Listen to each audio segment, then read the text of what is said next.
Rising Beatrice saw that Luna still had her back turned. Calling forth a lightning spell, she fired it at Luna, who turned and caught it without so much as even surprise on her face. Staring at Luna for another second, Beatrice took a deep breath and ran for the front door. Rushing towards the door, Beatrice held her arms out to push it open, only to have to try and backpedal as Luna orbed in front of her. Seeing no other opportunity, Beatrice leapt onto the landing and began to run up the stairs. Heading for the attic, she saw Luna appear in front of her. Throwing a smoke spell, Beatrice darted into one of the other rooms to hide and regroup.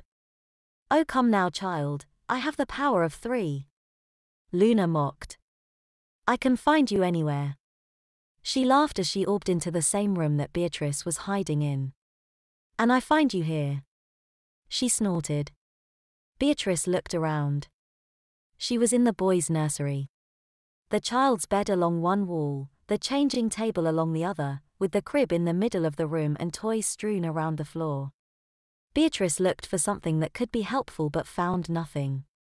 If she had been in Penelope or Phoebe's rooms, she could have at least found some vials.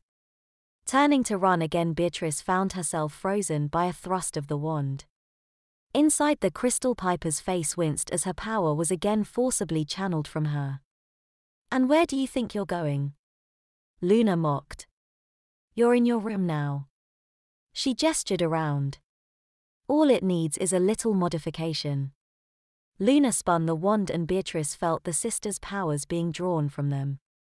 Beatrice watched, horrified, as the changing table extended out and the crib melted into the floor and reformed around the child's bed, creating a bigger crib. Beatrice didn't like where this was going and was definitely thinking that being trapped in the wand was going to be preferable. "Seeing as you're the junior witch in training, I guess it's better if we take some of the stress away from you." Luna smiled wickedly. "Huggies," she commanded, and a half-open package of diapers appeared in her hands. This time it was Penelope's turn to wince.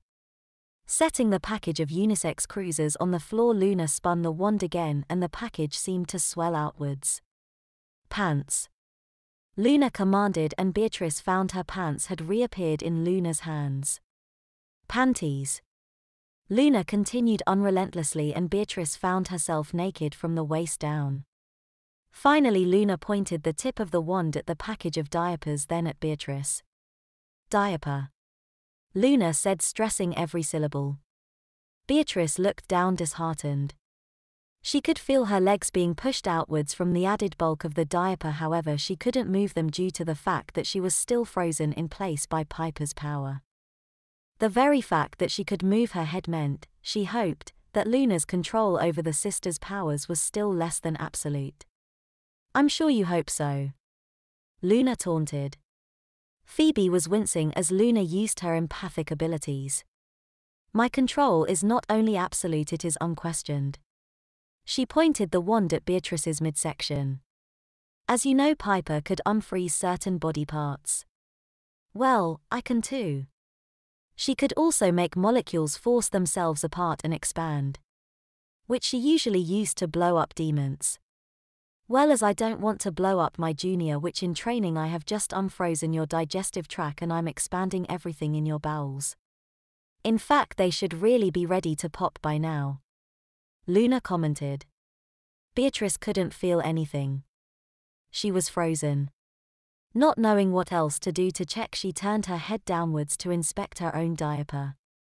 "Oh, you're not going to use it yet?" Luna smirked. Suddenly both Beatrice and Luna orbed back into the living room. Pointing the wand to one end of the living room, Beatrice found herself levitated to that corner of the living room. "Potty," Luna called. And the blue racing car Potty appeared in the opposite corner of the living room. Luna gave the wand a twist and the Potty increased in size. Beatrice didn't want to think at how accommodating it would be for her bottom, but she could guess at what was coming next. "I'm prepared to give my junior witch in training a sporting chance." Luna smiled. "You know that you're about to go. So all you have to do is make it to the Potty and this nightmare will be over for you. Fail and my tormentors are hungry." Luna laughed. "And don't think you can just take off your diaper. It's being levitated up and on, Luna smirked,